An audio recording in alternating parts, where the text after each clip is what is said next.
Assalamu alaikum and Ramadan Mubarak. So I've been doing a lot of research these past few days about the Quran's challenge to produce something like it. A challenge that not only proved impossible for the Arabs to meet, but actually demonstrates why the Quran must be from God. You see, most Muslims are familiar with this challenge, but don't truly understand the impact and depth that lies within. A challenge so bold brought to the best possible contenders back when their whole culture revolved around poetry. Pre-Islamic Arabia looked very different to today.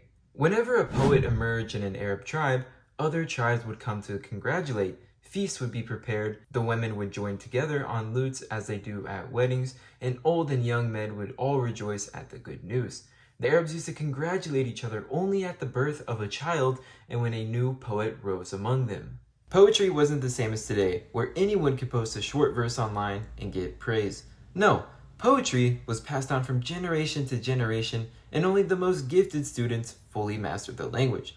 A person had to study for years, sometimes even decades, under a master poet before laying the claim to the title of poet. Muhammad, peace be upon him, grew up in a world which almost religiously revered poetic expression. To put simply, becoming a poet was hard, but received praise like someone competing in the Olympics. They would spend years training and would celebrate new poets as if a new child was born. The Quran is not considered a book of poetry by any knowledgeable person, nor did the Prophet ﷺ ever indulge in versifying. It was indeed an allegation of the unbelieving Quraysh at the initial stage of their opposition to the revelation that Muhammad ﷺ had turned a poet. But soon enough, they found their allegation beside the mark and changed their lines of criticism in view of the undeniable fact of the prophets being unlettered and completely unaccustomed to the art of poetry making. The Quran was completely unique, not considered poetry, and frankly scared the Arab pagans in Mecca. But the timing of this challenge makes this even more interesting. Back when the Muslims were few in number and facing increasing persecution, God revealed a verse to Muhammad that would be what started this whole challenge. If they say, "He has made it up himself," they certainly do not believe. Let them produce one like it if what they say is true. Now, this is an extremely bold claim. Challenging the Arabs in poetry and losing has previously led to divorce, shame, and was social suicide, meaning it would ruin their reputation. It would have been the easiest way to destroy Islam at its weakest point and to prevent it from growing. But then, the challenge was made even easier by reducing it to only 10 chapters. Quoting in Quran 11:13, "Say, then produce 10 invented chapters like it, and call in whoever you can besides God, if you are truthful." And it was weakened once again where all they had to do was produce one chapter alike. Allah makes this claim in chapter 2 and in chapter 10 of the Quran. Or do they claim He made it up? Tell them, O Prophet, produce one chapter like it then. When the Arabs couldn't beat any of these easier challenges, even with their best poets on standby, the Prophet publicly announced their failure and declared no one can match the Quran. And God said, if all of humankind and jinn gathered together to produce the like of the Quran, they could not produce it, even if they had helped each other. So the challenge given was made even easier by reducing the requirement to simply one chapter, at minimum 3 verses, because the shortest chapter is only 3 verses long. Yet they couldn't do it. But what would we need to produce in order to beat the challenge? You'd have to match its linguistic eloquence in the classical Arabic language, keeping everything consistent without contradicting itself, produced in response to an external event you can't control, and do this in a completely unique style, not considered poetry or prose. The fact that the Arabs had to turn to violence and torture to stop Islam at its weakest point shows us that this easy method of refuting Islam, meeting the Quranic challenge, failed. But not everyone fought against it. One of the famous poets of the 7 Odes, Labid ibn Rabi'a, were considered some of the most influential poems in Arabia, embraced Islam because he knew the Quran couldn't be matched. This impacted him so much that he stopped writing poetry, which surprised people as he was their most distinguished poet. So when they asked him why he stopped, he replied, "What? Even after the revelation of the Quran?" These same 7 odes were hung on the doors of the Kaaba, but once the Quran came, they were taken down. This was incredibly significant because these poems represented the Arabs' pinnacle of literary achievement. They were essentially their Hall of Fame displayed at their most sacred site. The fact that they were removed after the Quran's revelation shows how even the pagan Arabs recognized that their best poetic works could it compare to the Quran's eloquence? This would be like if Shakespeare's works were permanently removed from the Globe Theatre because something undeniably superior had emerged. And of course, most scholars in this field, Muslim and non-Muslim, would attest that nobody beats the challenge. For example, linguistics expert Professor Hussein Abdul Rauf quotes, "The Arabs at the time had reached their linguistic peak in terms of linguistic competence in sciences, rhetoric, oratory, and poetry. No one, however, has been able to provide a single chapter similar to that of the Quran." This in itself should be enough proof to show you that there's something special with this book, but I want to go deeper, explaining why it was doomed from the start. Most scholars in this field, studying the Quran's miraculous nature, would say linguistically it's for two reasons. Number one, the Quran is perfectly expressed with the perfect choice of words, and number two, the Quran is written in its own unique style, neither poetry nor prose. And you're probably thinking in your head, how is this white guy gonna lecture us on advanced Arabic? Well, I'm not. I'll simply relay what the scholars say. Professor of Oriental Studies Martin Zamit, notwithstanding the literary excellence of some of the long pre-Islamic poems, the Quran is definitely on a level of its own as the most eminent written manifestation of the Arabic language. Professor and Arabist Hamilton Gibb, like all Arabs, they were connoisseurs of language and rhetoric. Well, then if the Quran were its own composition, other men could rival it. Let them produce 10 verses like it. If they could not, and it's obvious they could not, then let them accept the Quran as an outstanding evidential miracle. Professor Bruce Loris, as tangible signs, Quranic verses are expressive of inexhaustible truth. They signify meaning layered within meaning, light upon light, miracle after miracle. Simply put, these professors who were experts in Arabic and religious studies all agreed the Quran's language is unique and unmatched, with layers of meaning that no one has been able to copy. Another thing to add is that the Quran makes several claims that Muhammad, peace be upon him, could have never known as an illiterate man living in a pagan environment. Number one, there are many predictions or prophecies that have come true today and during the time of Muhammad. Abu Lahab, the uncle and enemy of Muhammad, peace be upon him, was cursed to the hellfire in chapter 111 in the Quran.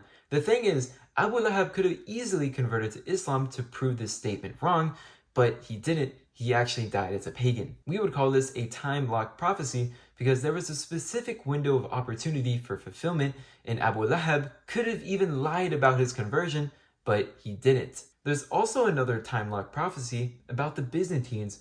Quote Quran 30. The Byzantines have been defeated in the nearest land, but they, after their defeat, will overcome within a few years.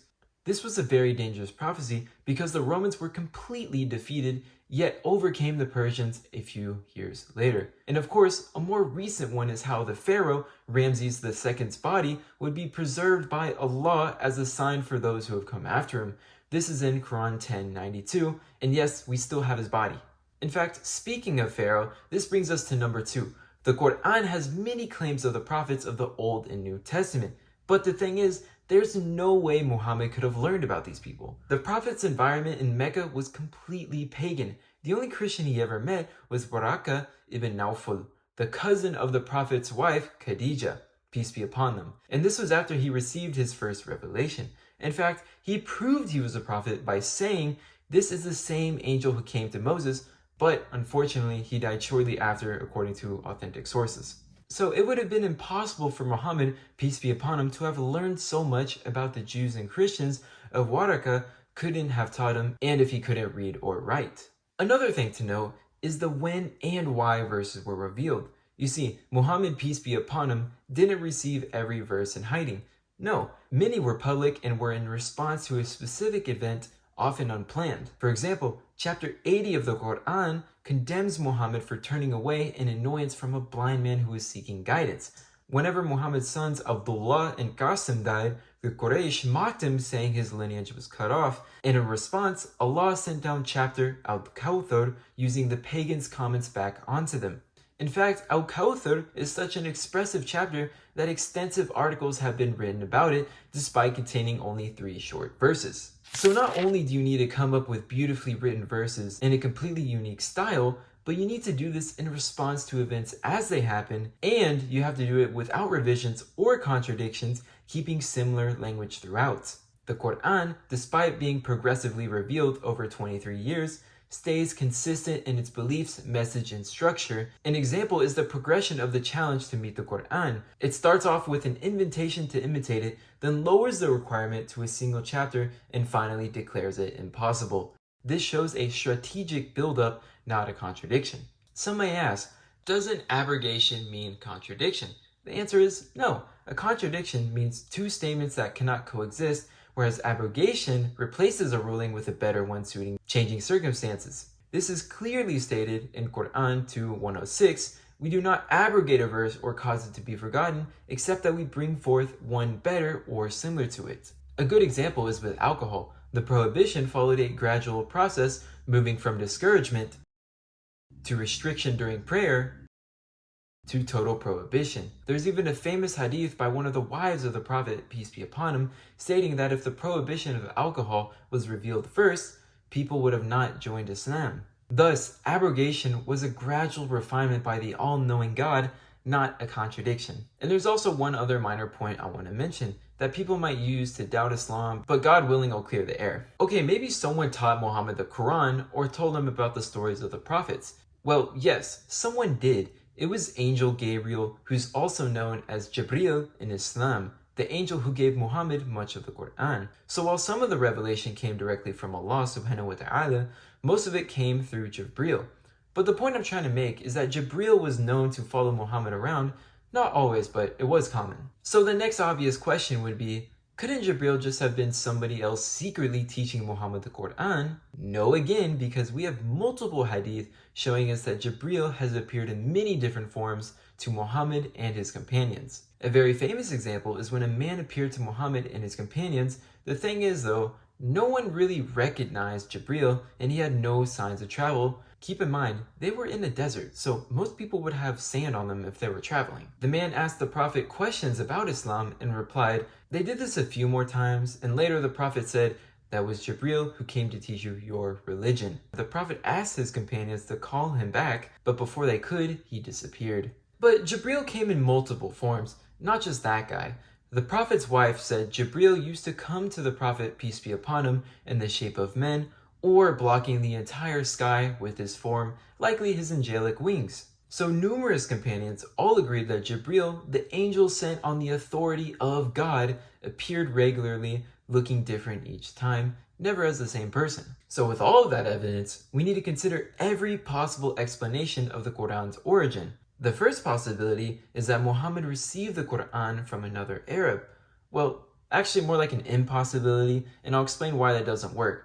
Number one, this person would have had to follow Muhammad everywhere, somehow informing him in response to unplanned events, and this doesn't explain how they could write poetry better than the best Arab poets who were not able to beat the challenge themselves.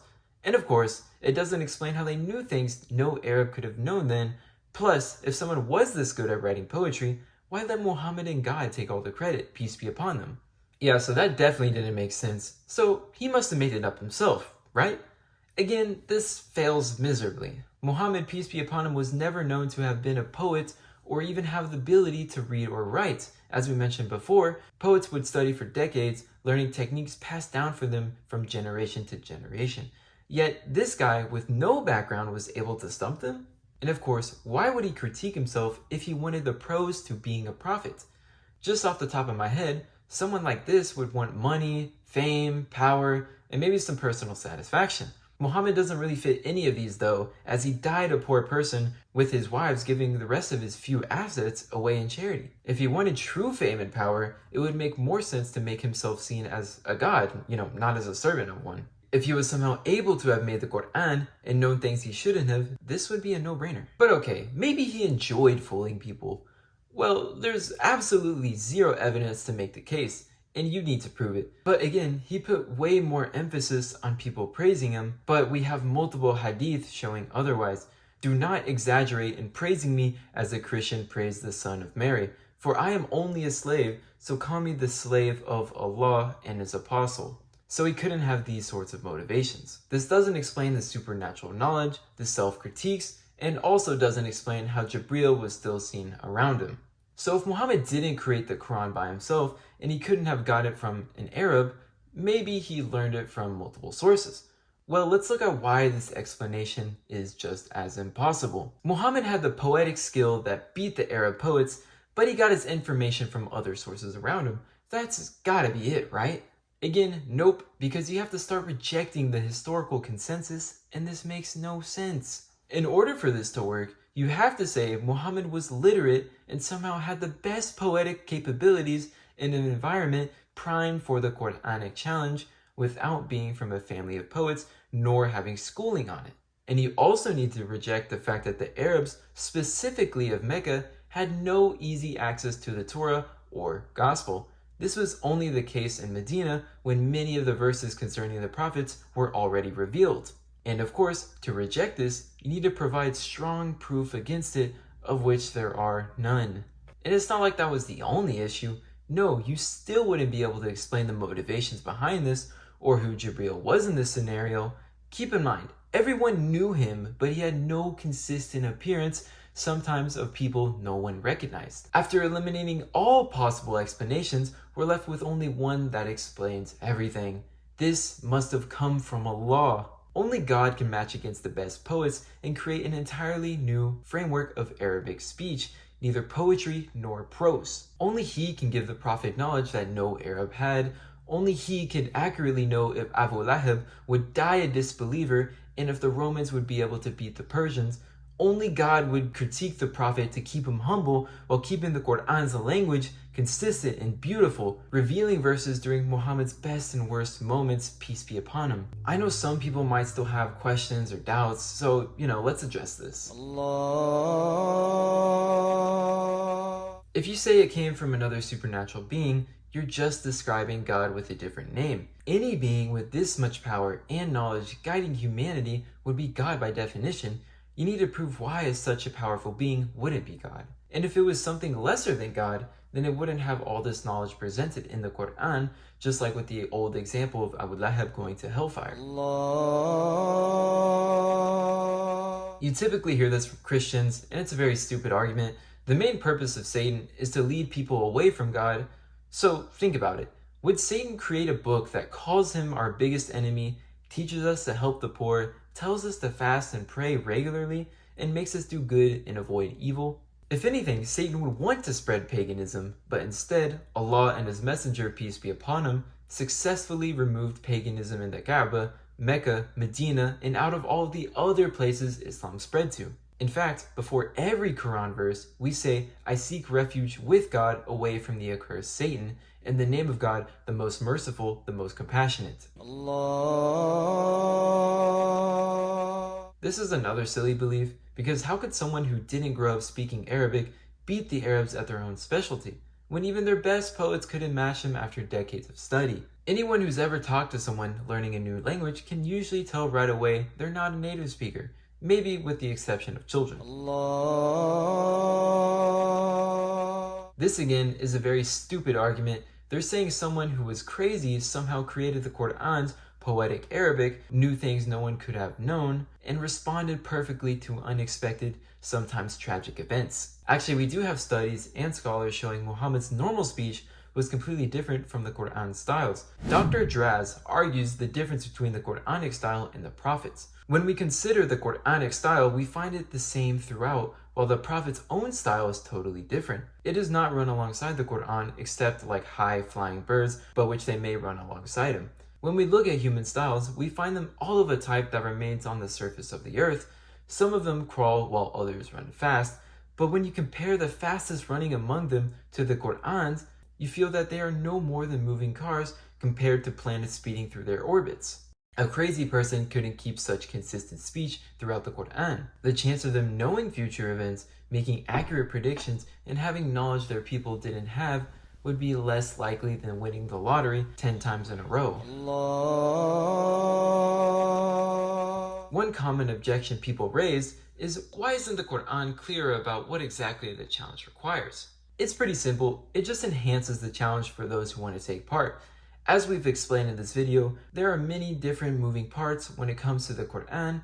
Some verses explain in great details, like with inheritance, and some more vague. A good example of this would be what is said in certain verses of the Qur'an, like Alif Lam Mim, Ta Ha, and Yasin. This might sound like gibberish to some, but these are letters in the Arabic alphabet. Okay, so why are they put in the beginning of some chapters? Well, we don't know for certain, and that's the point I'm trying to make. In order to imitate a writing or style of language, you need to be able to understand it with great detail. And if you don't even have knowledge on why these exist or where to add these, then how can you bring a book like it? The mix of detailed rules and mysterious elements is part of the Quran's unique nature. Any imitation would need to match both aspects perfectly. This helps explain why even the Arab poets, at the peak of their poetic skills, had to turn to violence to stop Islam when the Muslims were few and weak. They couldn't beat the challenge because they couldn't even fully understand what they were trying to match.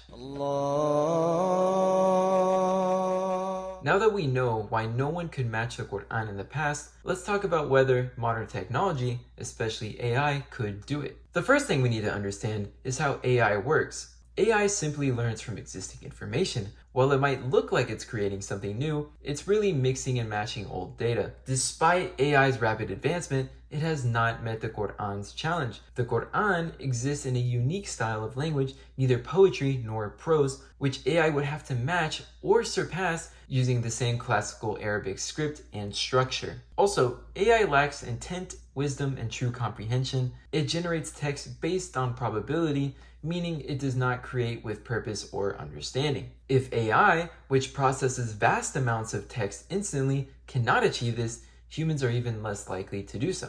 Even the most skilled Arab poets and linguists of the 7th century failed, and today it would be even more difficult. Arabic today is very different from what it was. Back then, it was mainly spoken in Arabia, but today it's spoken from Oman to Somalia to Morocco.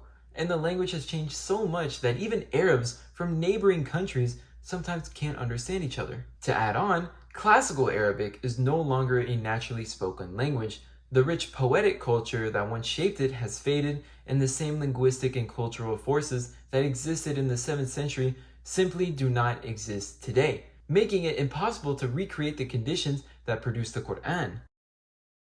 Yeah, so when doing research on this video, I stumbled across the first challenge in the 52nd chapter of the Quran, and it blew my mind when I saw the verses surrounding it. From verse 29 to verse 43, it answers almost every argument against the Quran and Allah.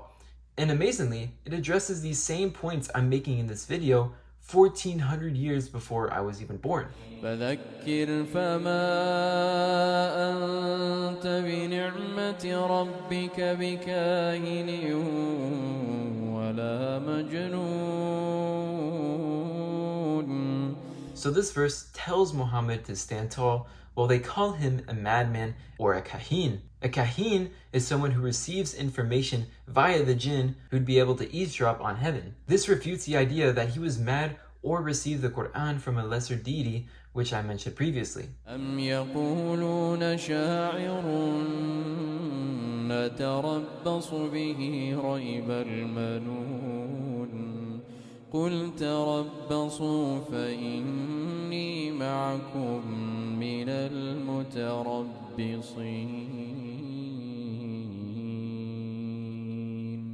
أم تأمرهم أحلامهم بهذا أم هم قوم طاغون. This successfully pokes fun at the poets who accused Muhammad of also being a poet, cursing Muhammad, showing them that if they were really that smart, they know this wasn't a work of poetry. So Allah uses their own words against them, saying, "We'll wait for the day of judgment." أم يقولون تقوله بل لا يؤمنون فليأتوا بحديث مثله إن كانوا صادقين. And the second verse, which I prompted into the intro, was what started this whole challenge.